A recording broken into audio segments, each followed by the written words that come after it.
आप सभी विद्यार्थियों का हमारे easy study with Raju YouTube channel पर स्वागत और आमंत्रण है।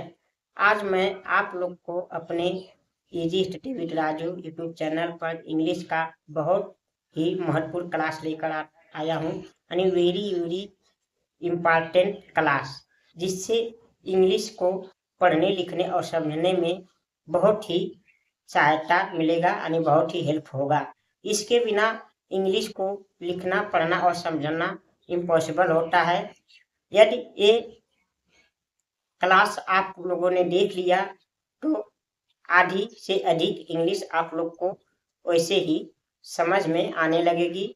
आप उसे आसानी से पढ़ सकेंगे, लिख सकेंगे और उसका ट्रांसलेशन कर सकेंगे। यदि इस क्लास की जानकारी आपको अच्छी तरह से नहीं हो तो बार बार आपको इंग्लिश पढ़ने समझने और लिखने में गलतियां होती रहेगी। इसलिए आप लोग की रिक्वेस्ट है कि इस क्लास को ध्यानपूर्वक देखिए और इसे समझिए। देखिए,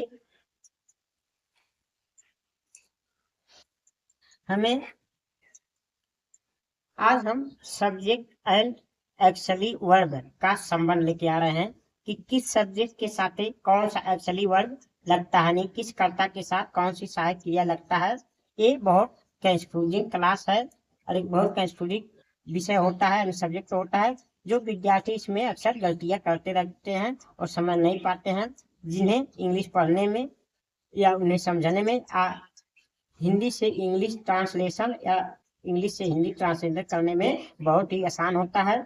मैं इस क्लास के बाद आप लोगों को इंग्लिश का ट्रांसलेशन एकदम जीरो से पढ़ाने वाला हूँ। शुरू से ट्रांसलेशन पढ़ाऊंगा, लेकिन इस ट्रांसलेशन को पढ़ने के लिए आप लोग को एक क्लास देखना बहुत ही इम्पॉर्टेंट है, बहुत ही जरूरी है। इसके बिना आप ट्रांसलेशन ना तो पढ़ सकते हैं ना समझ सकते हैं। इस क्लास को यदि आप देख लेंगे तो आप ट्रांसलेशन बहुत ही आसानी से समझ पाएंगे। इसलिए आप इस क्लास को ध्यानपूर्वक आप लोग देखिए यानी सब्जेक्ट यानी प्रेजेंट टेंस में सब्जेक्ट के साथ कौन सा यानी एक्चुअली वर्ब यानी सहायक क्रिया लगता है, हेल्पिंग वर्ब लगता है। पास्ट टेंस में कौन सा हेल्पिंग वर्ब लगता है। फ्यूचर टेंस में कौन सा हेल्पिंग वर्ब लगता है, यानी एक्चुअली वर्ब का प्रयोग होता है। इसे ही हमें ट्रांसलेशन करने का या हिंदी से इंग्लिश या इंग्लिश से हिंदी में ट्रांसलेट करने का इसका बहुत ही महत्वपूर्ण भूमिका होता है। यदि आप ये समझ गए किस कर्ता के साथ कौन सी सहायक क्रिया लगेगी, यानी किस सब्जेक्ट के साथ कौन सा हेल्पिंग वर्ब का प्रयोग होगा, तो आप इंग्लिश आराम से पढ़कर समझ जाएंगे और उसका ट्रांसलेशन हिंदी से इंग्लिश या इंग्लिश से हिंदी आसानी से आप कर लेंगे, यानी आप लोग के लिए इंग्लिश इजी हो जाएगा। तो देखिए, सब्जेक्ट यानी आई के साथ में मतलब प्रेजेंट टेंस में कौन सा प्रयोग होता है, कौन सा हेल्पिंग वर्ब यानी सहायक क्रिया लगता है। देखिए, हमेशा आई के साथ प्रेजेंट टेंस में am, do, have, can, may, should, would, ought to और मस्ट, इन्हीं का प्रयोग होगा।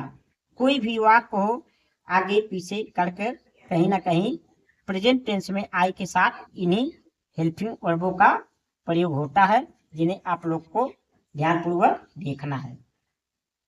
इसके अलावा प्रेजेंट टेंस में आई के साथ और कोई हेल्पिंग वर्ब का प्रयोग नहीं होता है। सिर्फ आई के साथ प्रेजेंट टेंस में am, do, have, can, may, should, would, ought to और मस्ट का ही प्रयोग होगा। यदि आप इसे याद कर लिए तो आप कहीं भी इंग्लिश पढ़ते समय आप समझ जाएंगे कि हाँ, इसी का प्रयोग आई के साथ हुआ है, इसका अनुवाद ऐसे होगा, बस इसके अलावा कोई आई के साथ सहायक क्रिया नहीं लगेगा। अब आई के साथ पास्ट टेंस में कौन सी हेल्पिंग वर्ब का प्रयोग होता है, इसको आप याद रखना कि पास्ट टेंस में आई के साथ क्या लगता है। आई के साथ वाज लगेगा, डिड लगेगा, हैड लगेगा, कुड लगेगा और माइट लगेगा। इन्हीं सहायक क्रियाओं का पास्ट टेंस में आई के साथ में प्रयोग होता है। इसके अलावा किसी और सहायक क्रिया का पास्ट टेंस में प्रयोग नहीं होता है। पास्ट टेंस में आई के साथ वाज का प्रयोग होता है, डिड का प्रयोग होता है, हैड का प्रयोग होता है, कुड का प्रयोग होता है, माइट का प्रयोग होता है। पर इन्हीं हेल्पिंग वर्बों का आई के साथ पास्ट टेंस में प्रयोग होता है। फ्यूचर में यानी हमारी पुरानी इंग्लिश में शैल का अधिक प्रयोग होता था और लेकिन इस आधुनिक इंग्लिश में विल का ही प्रयोग होता है, इसलिए हम आई के साथ फ्यूचर टेंस में शैल या विल दोनों का प्रयोग कर सकते हैं। किसी को गलत नहीं माना जाएगा। आप शैल लगाएंगे तो भी सही रहेगा और विल का प्रयोग करेंगे तो भी सही रहेगा, क्योंकि हमारे पुराने इंग्लिश में शैल का आई के साथ और वी के साथ प्रयोग होता था, लेकिन इस समय आधुनिक यानी मॉडर्न युग में विल का प्रयोग होता है सभी कर्ता के साथ। इसलिए फ्यूचर में शैल और वी का प्रयोग दोनों में से किसी एक का आप आई साथ कर सकते हैं। अब यानी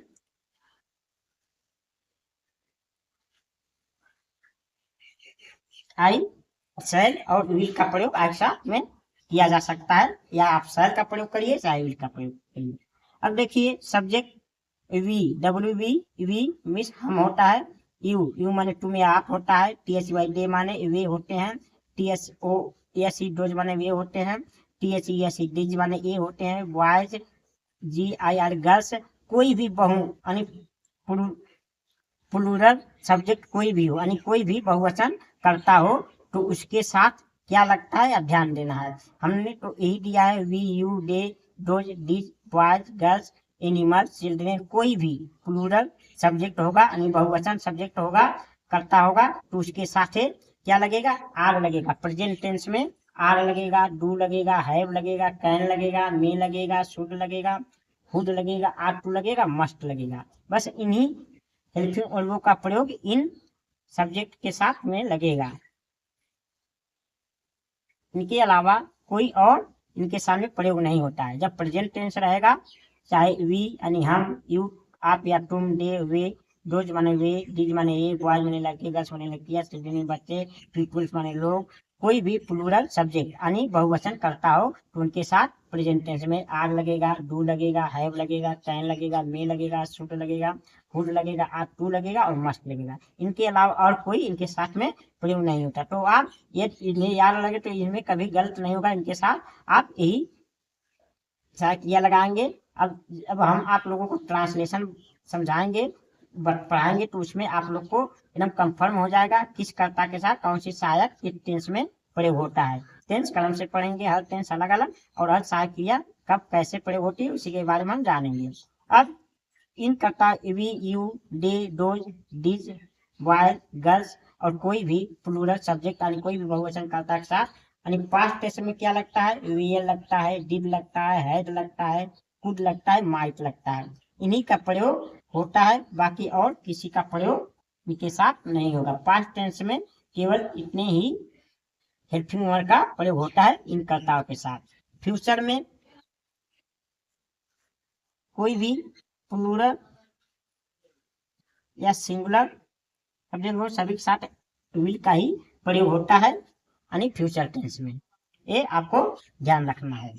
अब हमारा यानी सब्जेक्ट यानी सिंगुलर सब्जेक्ट यानी एक वचन के सब्जेक्ट जैसे ही माने वह लड़का के लिए, यस यस ई सी माने वह लड़की के लिए, आई टी इट वह वस्तुओं के लिए, टी एच ई दैट माने वह वस्तुओं के लिए या दूर संकेत के लिए, T H I S this माने यह सभी के लिए या पास वस्तुओं की इशारा के लिए, बी ओ बॉयज यानी एक वचन, जी आई आर गर्ल्स एक वचन। कोई भी एक वचन है सिंगुलर सब्जेक्ट कोई भी हो उनके साथ क्या क्या प्रेजेंट टेंस में लगेगा, इज लगेगा, डज लगेगा, हैज लग सकता है, कैन लग सकता है, मे लग सकता है, शुड, वुड, आर टू और मस्ट। इतना का प्रयोग होगा यानी सिंगुलर सब्जेक्ट के साथ यानी एक वचन कर्ता के साथ कोई भी एक वचन हो यानी ही हो गया, सी हो गया, ईट हो गया, दैट हो गया, दिस हो गया, बॉयज हो गया, गर्ल हो गया, राम, सीता, गीता कोई नाम हो गया, तब भी इन्हीं का प्रयोग होगा। एक वचन कोई भी यानी सब्जेक्ट रह गया उनके साथ प्रेजेंट टेंस में इन्हीं हेल्पिंग वर्ब का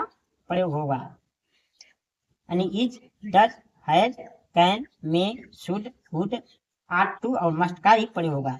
और पास्ट टेंस में देखिए पास्ट टेंस में he, she, it, that, this, boy, girl या राम, सीता, गीता किसी एक वचन कर्ता के साथ यानी सिंगुलर सब्जेक्ट के साथ इनका प्रयोग होता है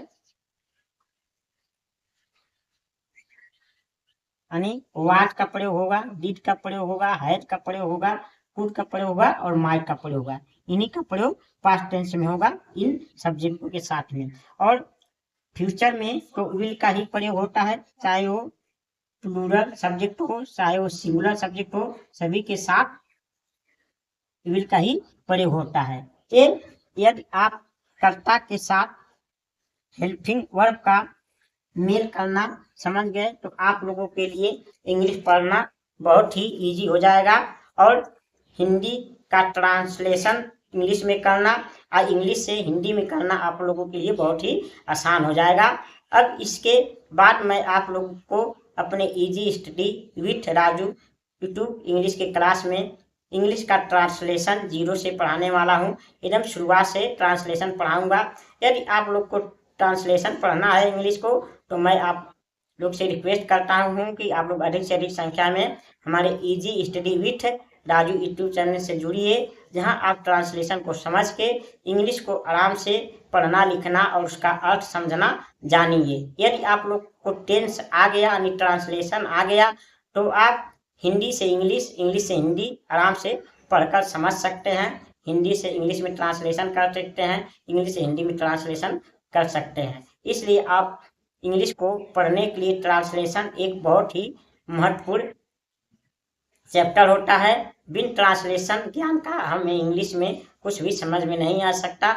भले ही आपको किताब रीडिंग करना आए लेकिन उसका अर्थ बिल्कुल नहीं समझ पाएंगे, ना ट्रांसलेशन लगा पाएंगे। इसलिए आप लोग को ट्रांसलेशन पढ़ना बहुत बहुत आवश्यक होता है, यानी वेरी वेरी इंपॉर्टेंट चैप्टर होता है। इसलिए यदि आप लोग को ट्रांसलेशन पढ़ना है तो आप लोग से बार बार रिक्वेस्ट है, आप लोग हमारे easy study with Raju YouTube channel से जुड़िए। वहाँ आप लोग को बेसिक से इंग्लिश और बेसिक से मैथ्स पढ़ाया जा रहा है। अभी मैंने 30-40 वीडियो डाल चुका हूँ, उसमें कुछ मैथ हैं और कुछ इंग्लिश हैं जो आप लोगों के लिए बहुत महत्वपूर्ण होगा। आप लोग क्रम से उस वीडियो को देखिए हमारे, तब आपको समझ में आएगा कि आप लोग के लाइक ये वीडियो है कि नहीं, आपको मदद मिल रहा है कि नहीं। बस आप लोग से प्रार्थना है कि आप लोग हमारे easy study with Raju YouTube channel को सब्सक्राइब करके अपना प्रेम बड़ा सहयोग देकर हमारे चैनल से जुड़िए। आप लोग जिससे कमेंट करिए, लाइक करिए, हमारे वीडियो को शेयर करिए, जिससे हमारा मनोबल बढ़े और मैं आप लोगों के लिए अच्छे से अच्छे इंग्लिश और मैथ का क्लास ला सकूं। अगले वीडियो के लिए आप लोगों को बहुत बहुत धन्यवाद।